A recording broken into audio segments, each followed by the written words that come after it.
ഒരു കട്ടില് കിടക്കുന്ന ഭാര്യയും ഭർത്താവും ഭക്ഷണം കഴിക്കും, പകലൊക്കെ കാര്യങ്ങളൊക്കെ അന്വേഷിക്കും, വിഷയങ്ങളൊക്കെ അന്വേഷിക്കും.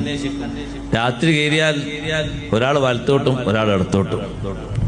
സുബഹി വരെ മാനസികമായി ശാരീരികമായി സമ്പർക്കവും ബന്ധവുമില്ലാത്ത ആ മനസ്സ് വേർപിരിഞ്ഞ രൂപത്തിലുള്ള ആ ഒരു കിടത്തം, അത് വല്ലാത്ത ഒരു പ്രയാസം തന്നെയാണ്. അങ്ങനെ ഉണ്ടാക്കിയേക്കരുത്. ചില്ലറ വർത്താനങ്ങളെ പേരിൽ ചിലപ്പോൾ ഒരു പക്ഷേ നമുക്ക് ദഹിക്കാത്ത വന്നിട്ടുണ്ടാകും. വിട്ടുവീഴ്ച ചെയ്തു കൊടുക്കണം. അപ്പൊ ചിലർ ഉസ്താദെ, നമ്മൾ വിട്ടുവീഴ്ച ചെയ്ത് കൊടുത്താൽ നമ്മളൊരു കുറവുള്ള ആളാവില്ലേ? ഇല്ല, വിട്ടുവീഴ്ച ചെയ്തു കൊടുക്കുന്ന ആൾ ഏറ്റവും മേലെയാണ് എത്തുക. കാരണം റബ്ബ് സുബ്ഹാനഹു വ തആല ഇഷ്ടപ്പെടുന്ന സ്വഭാവങ്ങളിൽ ഏറ്റവും നല്ല സ്വഭാവമാണ് അൽ അഫൂ, വിട്ടുവീഴ്ച ചെയ്യുക എന്നത്. അതല്ലേ നമ്മൾ റമളാനിൽ ആവർത്തിച്ച് പറയല്, ഇന്നക അഫൂൻ തുഹിബ്ബുൽ അഫ്വ ഫഅഫു അന്നീ. ഇക്ർ ചൊല്ലിയാൽ മാത്രം പോരാ, നമുക്കും അതിൽ പഠിക്കാനുണ്ട്.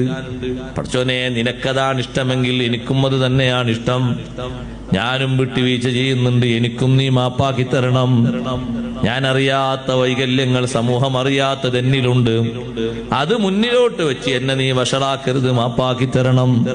അള്ളാഹുവിനോട് ആത്മാർത്ഥമായി പറയാൻ, നമ്മോട് ചെയ്ത അപരാധങ്ങൾക്ക് വിട്ടുവീഴ്ച ചെയ്ത് കൊടുത്ത് മാപ്പ് കൊടുക്കണം. നമ്മൾ മരിച്ചു പോകുമ്പോ നമുക്ക് അങ്ങനെ പൊരുത്തപ്പെട്ടു കൊടുക്കാത്തതായിട്ടുള്ള ആൾക്കാർ വേണ്ട. മാപ്പ് ചെയ്തിട്ടുള്ള വിശാലമായ മനസ്സ്. മക്കളിലും ചിലപ്പം ചില മക്കൾക്കൊക്കെ കുസൃതി കൂടുതലുണ്ടാവും. അപ്പൊ ക്ഷമിച്ച് പൊരുത്തപ്പെട്ടു കൊടുത്ത് നല്ല വഴിക്ക് തന്നെ വീണ്ടും വീണ്ടും അവർ ഒരുമിച്ച് കൂട്ടണം.